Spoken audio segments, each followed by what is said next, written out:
All right, so you might have the MacBook Air M1, and you might be considering going up to the M2 or possibly even M4. Well, today I've got the MacBook Air M4 and the MacBook Air M1, and I'm here to tell you what the difference is and if it's even worth upgrading, because quite frankly, it might not.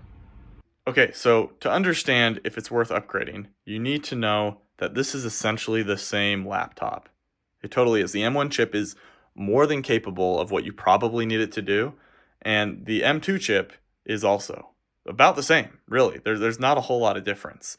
And so what I would say is if you want a laptop that's going to be speedy to get all your work done, you should probably just get either one of these with 16 gigs of RAM and possibly more storage.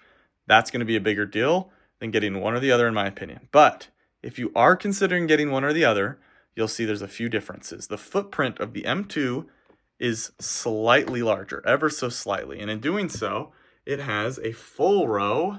See how that doesn't? This has a full top row of keys. Now, you might say, no big deal, who cares? Well, I do, okay?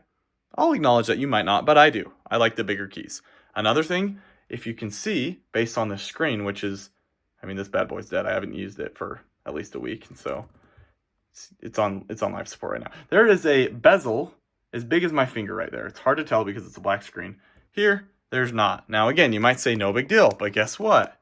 The slightly larger screen, for whatever reason, feels so much bigger and so much more useful, and therefore, another huge reason why I like the MacBook Air M2. And last but not least, MagSafe. This one has it, this one doesn't. Case closed.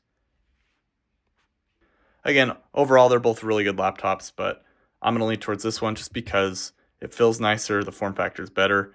I get it. Some people are going to be angry. They're essentially the same laptop. Don't fret about it. If you're on a budget, get the M1. Thanks for watching.